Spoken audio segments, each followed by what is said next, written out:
মৰমৰ ছাত্ৰ-ছাত্ৰীসকল তোমালোক সকলোকে আমাৰ এই চেনেলটোলৈ পুনৰবাৰ স্বাগতম জনাইছোঁ। আজিৰ এই ভিডিঅ'টি 2018 চনৰ নবোদয় বিদ্যালয়ৰ বাছনি পৰীক্ষাৰ প্ৰশ্নকাকতখনৰ গণিতৰ যিখিনি প্ৰশ্ন আহিছিলে সমাধান কৰি দিবলৈ চেষ্টা কৰিম। গতিকে ভিডিঅ'টি মনোযোগেৰে শেষলৈকে চাই থাকিবা। এতিয়া চোৱা প্ৰথম প্ৰশ্নটি আছিল যে 72%ৰ মান উলিয়াবলৈ দিছে। এতিয়া চোৱাচোন কি দিছে আমাক 72%ৰ মান উলিয়াবলৈ দিছে। অপশ্যন চোৱা এত আছিলে 72, বিত আছিলে অপশ্যন এত আছিলে 72, বিত আছিলে 72/10, চিত আছিলে 18/25 আৰু ডিত আছিলে 25/18। ঠিক আছে, এতিয়া ইয়াৰে মানটো আমি কেনেকৈ উলিয়াব লাগিব চোৱা। ইয়াৰে মানটো উলিয়াবৰ কাৰণে চোৱা চিম্পল নহয়, যিহেতু ইয়াত পাৰ্চেণ্ট দিয়া আছে হয়নে। গতিকে চোৱা এনেদৰে লিখিলে হ'ব। চোৱা সলিউশ্যন বুলি লিখিবা তোমালোকে। ঠিক আছে, ইয়াত কিমান দিছে 72%। পাৰ্চেণ্ট মানে কি শতাংশ, শতাংশ মানে কি শ, অৰ্থাৎ কি হ'ব 100 কি হ'ব 100 হ'ব 72। ঠিক আছে, কিহৰ কাৰণে 100টো আহিল কাৰণ এইটো শতাংশত আছে সেইকাৰণে ইয়াতে 100 আহিল। এতিয়া এইখিনি আমি কটাকটি কৰিব লাগিব। এতিয়া চোৱা ডিৰেক্টলিটো কটাকটি নাযায় হয়নে। আমি যিহেতু ইয়াৰ একৰ স্থানত 0 আছে, 72 একৰ স্থানত 2 আছে, আমি কি কৰিব পাৰোঁ এইটো 2ৰে কটাকটি কৰিব পাৰোঁ হয়নে। এতিয়া 2ৰে কটাকটি কৰিব পাৰোঁ। চোৱা এনেকৈ কটাকটি কৰিব পাৰোঁ যে 100 যদি 2ৰে কটাকটি কৰোঁ কিমান বাৰ যাব 50 হয়নে। 72 যদি 2ৰে কটাকটি কৰোঁ কিমান বাৰ যাব চোৱাচোন। চোৱা 2ৰে 2 3 গুণ কিমান হ'ব 6 আৰু 1 এটা ৰ'ব 2 6 গুণ কিমান হ'ব 12। অৰ্থাৎ 100 2ৰে 50 বাৰ যাব আৰু 72 যাব 37 বাৰ হয়নে। আকৌ যদি আমি 2ৰে কটাকটি কৰিব পাৰিম চোৱাচোন। 2ৰে 50 কিমান বাৰ যাব 2ৰে 50 যাব 25 বাৰ কাৰণ 25 দুগুণ কিমান হয় 50। 2ৰে 37 যাব কিমান বাৰ 18 বাৰ হয়নে। আশা কৰিছোঁ এইখিনি বুজি পালা। যদি বুজি পোৱা আৰু এবাৰ ছাইডত কৰি দিছোঁ তোমালোকে চোৱা। আমাক কিমান দিছিল 72% দিছিল, সেইকাৰণে আমি 100/72 আমি লিখি ল'লোঁ। ঠিক আছে, এতিয়া আমি কি কৰিব লাগিব কটাকটি কৰিব লাগিব। এতিয়া কটাকটি কেনেকৈ কৰিম তোমালোকে চোৱাচোন। কটাকটি কৰিবৰ কাৰণে আমাক চোৱা 2ৰে কটাকটি কৰিব পাৰোঁ কাৰণ একৰ স্থানত ইয়াতে 0 আছে, ইয়াতে কিমান আছে 2 আছে। 2ৰে 100 কিমান বাৰ যাব 50 বাৰ যাব কাৰণ 50 দুগুণ 100 আৰু 2ৰে 72 যাব 37 বাৰ। ঠিক আছে, 37 দুগুণ 72। দুটাকে কি কৰিলোঁ 2ৰে কটাকটি কৰিলোঁ। আকৌ চোৱাচোন একৰ স্থানত যিটো 0 আছে ইয়াতে 6 আছে, 2ৰে ধুনীয়াকৈ কটাকটি যাব। 2ৰে 50 কিমান বাৰ যাব 25 বাৰ যাব, 25 দুগুণ 50। 2ৰে 37 যাব 18 বাৰ। অৰ্থাৎ আমি এইখিনিয়ে পালোঁ। আশা কৰিছোঁ কটাকটিখিনি কেনেকৈ কৰিলোঁ তোমালোকে ধুনীয়াকৈ বুজি পালা।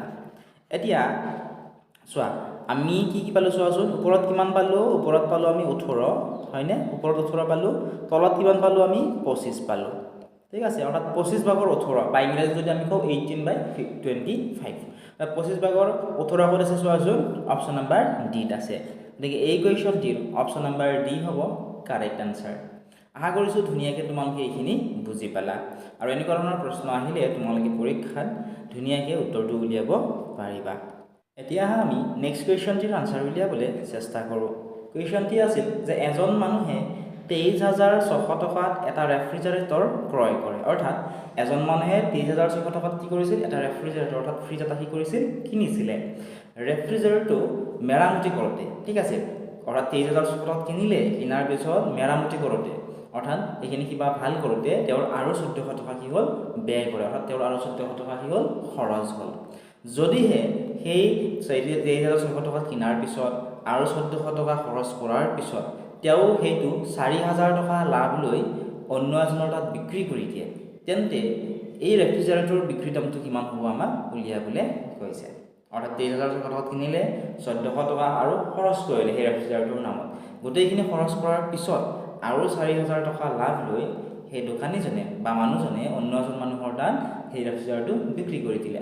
এতিয়া আমাক সুধিছে যে বিক্ৰী দামটো কিমান হ'ব। চেষ্টা কৰা তোমালোকে। অপশ্যন এত আছিলে 25,000 টকা, বিত আছিলে 27,600 টকা, চিত আছিলে 29,000 টকা, ডিত আছিলে 26,400 টকা। একেবাৰে ইজি কুৱেশ্যন হয়। ঠিক আছে, গতিকে আনচাৰটি উলিওৱা আৰু আমাক কমেণ্ট ছেকশ্যনত তোমালোকে জনোৱা ইয়াৰ শুদ্ধ উত্তৰ কি হ'ব। এতিয়া চোৱা আমাক কি কৈছিল যে মানুহজনে ৰেফ্ৰিজাৰেটৰ কিমান টকাত কিনিছিলে চোৱা 23,600 টকাত কিনিছিল, গতিকে আমি কি লিখিলোঁ 23,600 আমি লিখি ল'লোঁ। ঠিক আছে, 23,000 কিনাৰ পিছত ৰেফ্ৰিজাৰেটৰটো 1400 টকাত আৰু কি কৰিছিল, তাত ধৰা কিবা বেয়া আছিল, এইটো মেৰামতি কৰাৰ নামত তেওঁ কি কৰিলে আৰু 1400 টকা তেওঁ খৰচ কৰিলে। গতিকে আৰু 1400 তেওঁ কি কৰিলে, 23,600 টকা কিনাৰ পিছত 1400 খৰচ কৰিলে, হয়নে? খৰচ কৰাৰ পিছত তেওঁ আকৌ 4,000 টকা লাভো ল'লে, অৰ্থাৎ সেইটো বিক্ৰী কৰি দিলে আনৰ তাত, বিক্ৰী কৰি তেওঁ 4,000 টকাটো লাভো ল'লে। গতিকে 4,000টো আমি ইয়াতে লিখি ল'লোঁ, ঠিক আছে। এতিয়া আমাক সুধিছে যে তেন্তে ৰেফ্ৰিজাৰেটৰৰ বিক্ৰী দামটো কিমান হ'ব। এতিয়া আমি যোগ কৰি দিলে ইয়াৰ আনচাৰটো পাম, একেবাৰে ইজি কুৱেশ্যন।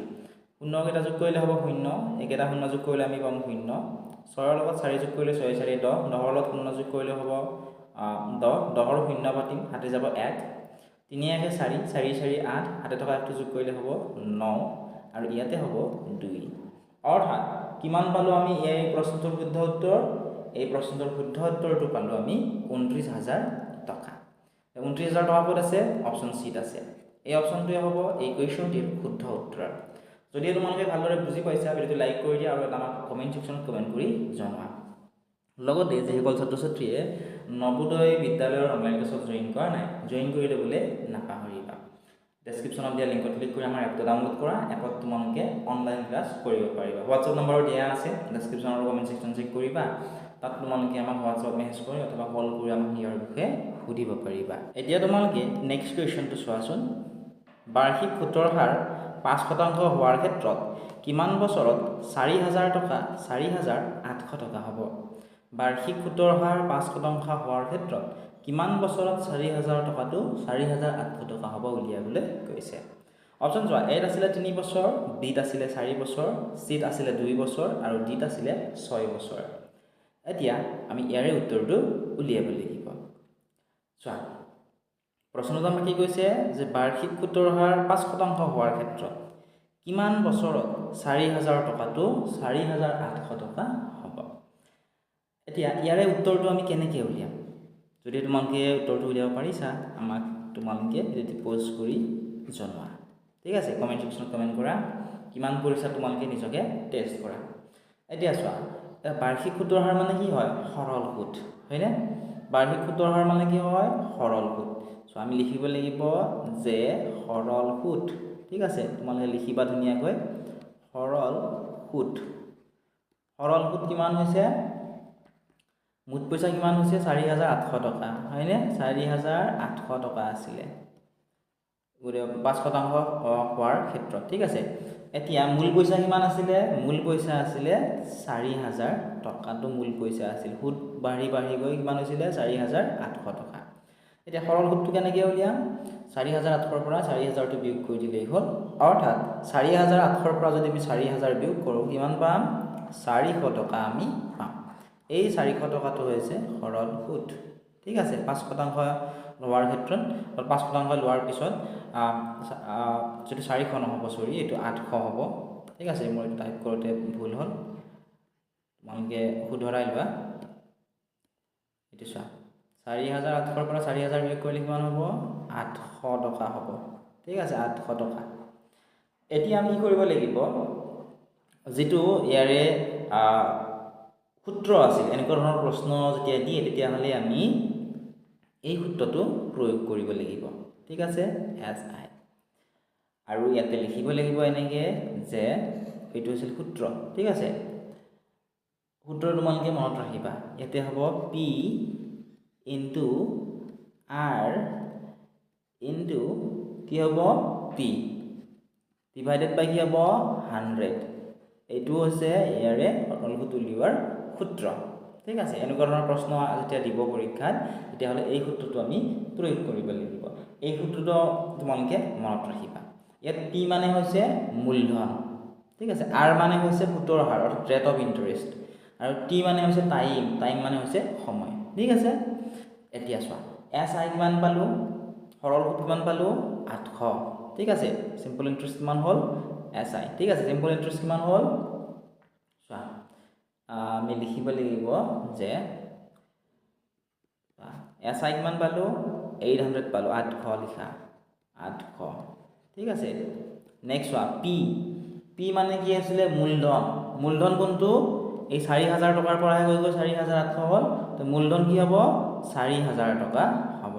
গতিকে মূলধনত আমি কি লিখিম 4000 লিখিম ঠিক আছে আর মানে কি হয় আর মানে হৈছে সুতৰ হাৰ ৰেট অফ ইন্টাৰেষ্ট সুতৰ হাৰ কিমান আছিলে 5% আছে গতিকে আৰৰ ঠাইত আমি কি লিখিম 5 লিখিম ঠিক আছে আৰৰ ঠাইত কি লিখিলো আমি চোৱা আৰৰ ঠাইত আমি লিখি দিলো 5 আশা কৰিছো বুজি পাইছা এতিয়া চোৱা আকৌ আমি কি কৰিম নেক্সট আকৌ পূৰণ চিন দিম পূৰণ চিন দি এবাৰ টি মানে হৈছে কি সময় এতিয়া চোৱা আমাৰ প্ৰশ্ন কি সুধিছিল যে 5% হোৱাৰ ক্ষেত্ৰত কিমান বছৰত 4000 টকাটো 4800 টকা হ'ব সুধিছে অৰ্থাৎ আমাৰ সময়টো সুধিছে যে কিমান বছৰ সময় লাগিব ঠিক আছে যেহেতু আমাৰ সময়টো ইয়াত দিয়া নাই আমাৰ প্ৰশ্নটোত গতিকে টিটো আমি টি হিচাপতে লিখিম অৰ্থাৎ আমি প্ৰশ্নটো কি উলিয়াব লাগে টি উলিয়াব লাগে অৰ্থাৎ সময় আৰু তলত কি হ'ব 100 হ'ব আশা কৰিছো এইখিনিলৈকে তোমালোকে গোটেইখিনি বুজি পালা এতিয়া তোমালোকে চোৱাচোন আমি কটাকটি কৰিব পাৰিম নে আমি নিশ্চয় কটাকটি কৰিব পাৰিম তোমালোকে চোৱা সদায় ওপৰে তলে কটাকটি কৰিব লাগে ইয়াৰে এটা শূন্য কাটি দিলো এই 4000 এটা শূন্য কটা গ'ল ঠিক আছে আৰু এবাৰ কৈছো চোৱা 100 দুটা শূন্য আছে ইয়াৰে এটা শূন্য কাটি দিলো 4000 আৰু এটা শূন্য আমি কাটিলো নেক্সট ইয়াৰে এটা শূন্য কাটিলো ইয়াৰেও আমি এটা শূন্য কাটি দিলো শূন্য কেইটা কাটি দিয়াৰ পিছত কি থাকিল ইয়াতে 40 থাকিল ইয়াতে 5 থাকিল আৰু ইয়াতে টি থাকিল হয়নে এতিয়া প্ৰশ্নটোত আমাক কি উলিয়াব কৈছে টি উলিয়াব কৈছে টি মানে হৈছে সময় অৰ্থাৎ টাইম উলিয়াবলৈ কৈছে যিটো আমাক উলিয়াবলৈ দিয়ে সেইটো সদায় আমি কি কৰিব লাগে এটা সাইড কৰি ল'ব লাগে তে টিটো আমি এইফালে লৈ আহিলো যেটো আমাক টি উলিয়াব দিছে ঠিক আছে এতিয়া তোমালোকে চোৱা এই যে সমান চিন হয়নে সমান চিনৰ পৰা যদিহে আমি 800টো এইফালে লৈ যাওঁ তেতিয়াহলে ইয়াতে কিমান হ'ব চোৱাচোন ইয়াতে 800 হ'ব ঠিক আছে ইয়াতে কিমান হ'ব 800 হ'ব আৰু ইয়াতে কিমান ৰৈ গ'ল 40 * 5 কাৰণ টি2 ইয়াতে লৈ আহিলো আমি গতে 40 * 5 ৰৈ গ'ল আৰু 40 পূৰণ 5 40 পূৰণ 5 তো হ'ব লিখিব লাগিব আমি ইয়াতে 40 পূৰণ 5 ঠিক আছে সো 5 তো ভালদৰে লিখি দিছো 40 পূৰণ কি লিখিব লাগিব 40 পূৰণ আমি 5 লিখিব লাগিব এতিয়া নেক্সট কি কৰিম চোৱাচোন নেক্সট আমি কি কৰিব লাগিব এই 40 ৰ লগত 5 টো পূৰণ কৰি দিব লাগিব 40 ৰ লগত যদি আমি 5 পূৰণ কৰো কিমান হ'ব চোৱাচোন 5 ৰ লগত 0 পূৰণ কৰিলে হ'ব 0 5 ৰ লগত 4 পূৰণ কৰিলে হ'ব 5 4 গুণ 20 অৰ্থাৎ 40 ৰ লগত 5 পূৰণ কৰিলে আমি 200 পাম ওপৰত কিমান থাকিলে ওপৰত থাকিলে 800 হয় না ওপৰত কিমান থাকিল ওপৰত 800 থাকি গল এতিয়া চোৱা আমি কি কৰিব লাগিব কটাকটি কৰিব লাগিব আমি চোৱা ইয়াৰে এটা শূন্য কাটি দিলো 800 এটা শূন্য কাটিলো 200 আন এটা শূন্য কাটিলো 800 আন এটা শূন্য কাটি দিলো ইয়াতে 2 আছে ইয়াতে 8 আছে 2 এৰে 8 কিমান বাৰ যাব 4 বাৰ যাব ঠিক আছে অৰ্থাৎ শেষত আমি কি পালো 4 বছৰ পালো ঠিক আছে গতিকে আমি কি লিখিম 4 লিখিম 4 কি হ'ব 4 বছৰ হ'ব আশা কৰিছো ধুনীয়াকৈ তোমালোকে এইখিনি বুজি পালা